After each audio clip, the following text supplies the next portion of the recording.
La reacción isotérmica A más B, que da como producto C, se registró los siguientes datos. Tenemos la conversión y la ley de velocidad. Para una conversión de 0 tenemos un valor de 10. Para una conversión de 20%, 16.67, 40% 50, 0.5 o 50%, un valor de 50, 60% 50, 80%, 12.5, 90%, 9.09. Si la velocidad de flujo molar entrante es de 300 mol por minuto, nos dice qué volumen de CCTR y PFR se necesita para lograr una conversión del 40%. Primero, para hallar el volumen del CCTR necesitamos nuestra ecuación de diseño, que nos dice que el volumen es igual al flujo molar de entrada menos el flujo molar de salida, todo sobre la ley de velocidad. Esta será nuestra ecuación número 1. Sabemos que el flujo molar de salida es igual al flujo molar de entrada multiplicado por 1 menos el valor de la conversión. Reemplazando tendremos que el volumen va a ser igual al flujo molar de entrada menos el flujo molar de salida. Para el flujo molar de salida tomaremos el valor del flujo molar de entrada menos el valor de 1 por menos la conversión. Todo sobre la ley de velocidad. El volumen. Organizando y ordenando la ecuación, tendremos que el volumen del CCTR será igual al flujo molar de entrada sobre la ley de velocidad multiplicado por la conversión. Esta será nuestra ecuación número 2, la cual usaremos para hallar el volumen para una conversión del 40%. Tenemos que el flujo molar de entrada es igual a 30 mol por minuto. Entonces reemplazamos 30 mol por minuto por, nos dice que es la inversa de la ley de velocidad. Entonces la ley de velocidad para una conversión del 40% nos dice que es un valor de 50. Entonces sería 1 sobre 50. La ecuación nos dice que A más B nos da C. Por lo tanto, decimos que es una ecuación de primer orden. Y las unidades de la constante de la velocidad estarán dados por, como estamos hablando de la inversa, decimos decímetro cúbico por minuto sobre mol. Todo esto por la conversión. Nos dice una conversión del 40%, 0.4. Realizando los resultados, tenemos que el volumen para un CCTR será igual a 2,4 decímetros cúbicos. Ese será el valor para un volumen, para un tanque CCTR. Ahora pasaremos a resolver lo que es el volumen para un PFR. Entonces tenemos volumen de un PFR. Primero, la ecuación de diseño del PFR es igual. Nos dice que es la diferencial del flujo de salida sobre la diferencial del volumen es igual a la ley de velocidad del compuesto A. Entonces, nosotros anteriormente dijimos que el flujo de salida es igual al flujo de entrada por 1 menos X. Resolvamos esto. Tenemos flujo molar de salida es igual al flujo molar de entrada menos el flujo molar de entrada por la conversión. Esta ecuación será nuestra ecuación 2. La ecuación de aquí arriba será la ecuación número 1. Como tenemos aquí, en esta parte nos pide el diferencial del flujo de salida con respecto al volumen, derivamos esta ecuación de aquí la vamos a derivar respecto a un volumen. Entonces tendríamos diferencial de flujo con respecto a un volumen va a ser igual a diferencial de flujo inicial de entrada sobre la diferencial del volumen menos la diferencial de flujo de entrada por la conversión sobre el diferencial de volumen. Entonces tendríamos aquí la diferencial de flujo de entrada sobre la diferencial del volumen va a ser igual. Aquí el flujo inicial de entrada es una constante, por lo tanto su derivada va a ser igual a 0. Y solo nos quedaría menos la diferencial de flujo de entrada por la conversión sobre la diferencial del volumen. Y ahora este valor que hemos obtenido aquí, nosotros lo vamos a nosotros lo vamos a incluir en la parte de la ecuación número 1. Entonces tendríamos diferencial de flujo de salida sobre la diferencial del volumen es igual a la negativa de la diferencial de flujo de entrada multiplicado por la conversión con respecto a un volumen va a ser igual a la ley de la velocidad del compuesto A. Tenemos este menos, lo pasamos al otro extremo y sabemos que el flujo de entrada es una constante. Por lo tanto, puede salir de la derivada. Entonces tendríamos flujo inicial de entrada, diferencial de X con respecto a un volumen, es igual a menos la ley de velocidad del compuesto A. Esta va a ser la ecuación número 3. Esta será la ecuación que haremos nosotros uso para hallar nuestro volumen. Entonces, reemplazando datos, vamos a tener que el flujo molar de entrada va a ser igual a 300 mol por minuto.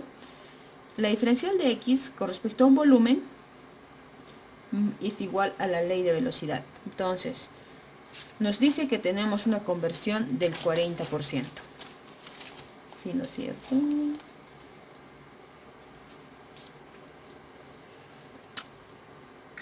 Vamos a realizar, necesitamos hallar el volumen, entonces nosotros decimos flujo molar de entrada, diferencial de X, es igual a menos la ley de velocidad respecto diferencial de volumen. Necesitamos el volumen, por lo tanto nosotros vamos a integrar toda la ecuación y obtenemos lo que es el volumen va a ser igual al valor de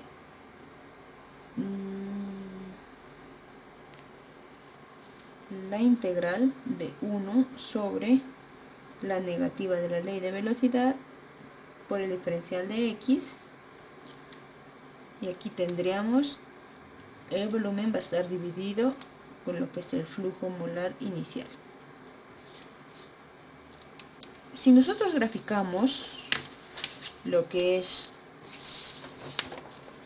nosotros aquí graficamos, hacemos una gráfica de lo que es la ley de velocidad del compuesto A y su conversión, vamos a obtener una gráfica parecida así, algo así.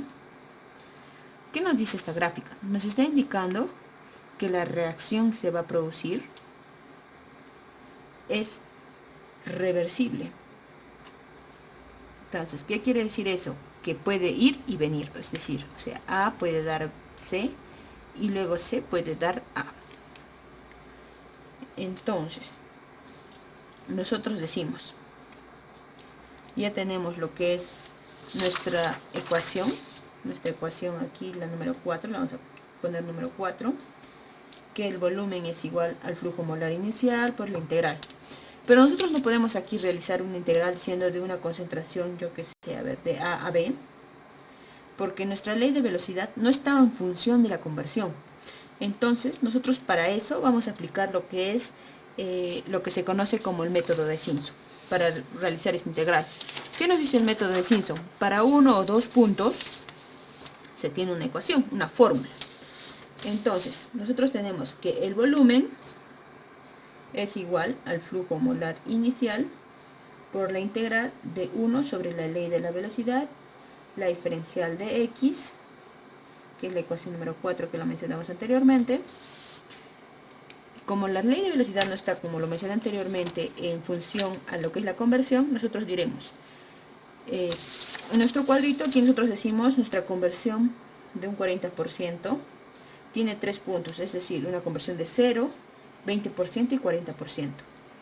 Entonces son 3 puntos. Simpson nos dice que para integrar 3 puntos, para 3 puntos, debemos aplicar lo que es la integral de x sub 0 a x, va a ser igual respecto a una función diferencial de x, es igual a h entre 3 multiplicado por la función x sub 0 más 4 f x 1 más f x sub 2.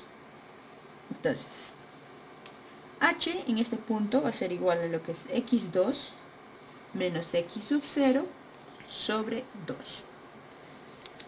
Entonces, para no estar regresando a la otra hojita, nosotros vamos a aquí copiar, por ejemplo, una conversión de 0, 0.2, 0.4, una ley de velocidad que va a ser nuestra función de x, que vendría a ser aquí la inversa de la ley de velocidad, es decir, 1 sobre la negativa de la ley de velocidad.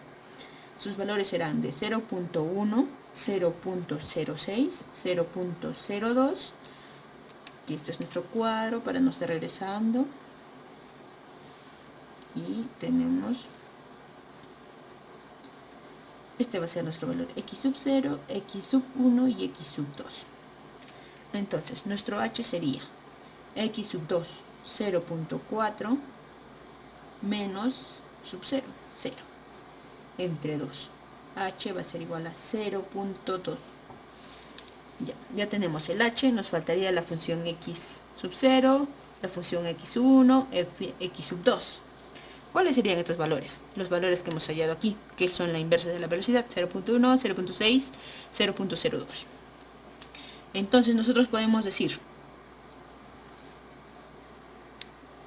que el volumen, o mejor dicho, que f de aquí 1 sobre la ley de velocidad con respecto a una diferencial de conversión va a ser igual a, tenemos nuestro valor 0 de h, 0.02.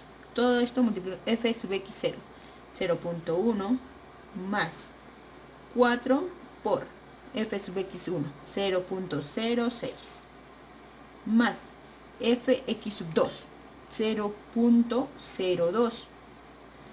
Todo esto nos va a dar un valor de f con respecto a una diferencial, la ley de velocidad, diferencial de x, va a ser igual aquí.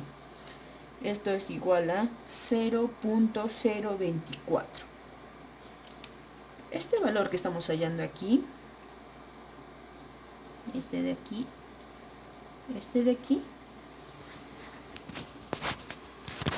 va a ser nuestra integral. Todo este valor de aquí es lo mismo que decir esto.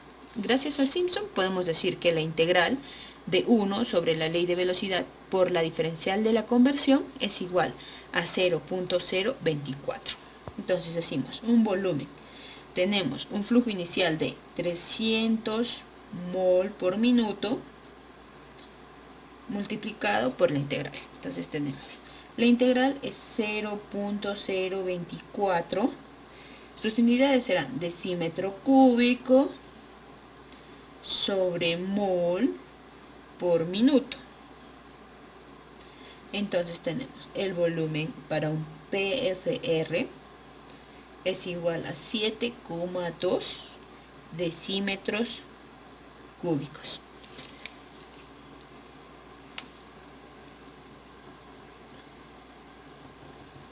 Si comparamos, por ejemplo aquí abajito tenemos el volumen para un CCTR, que es 2.4 decímetros, y la de un PFR, 7.2 decímetros. El PFR tiene mucho mayor volumen para una misma conversión.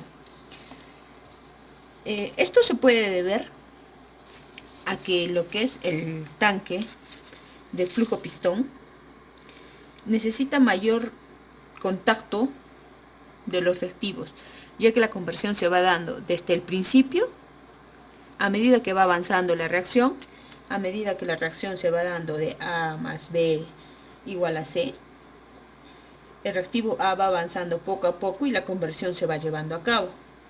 En cambio, en un CCTR ingresan los reactivos al tanque y estos se mezclan y llegan a una conversión casi estandarizada. Por eso se llama un tanque CCTR o retomezcla o mezcla perfecta. Claro, asumiendo idealidad. Bueno, eso es todo. Ya logramos obtener el volumen para un CCTR y un PFR aplicando nuestros conocimientos anteriores respecto todo derivando de la ecuación de diseño. Eso es todo. Gracias.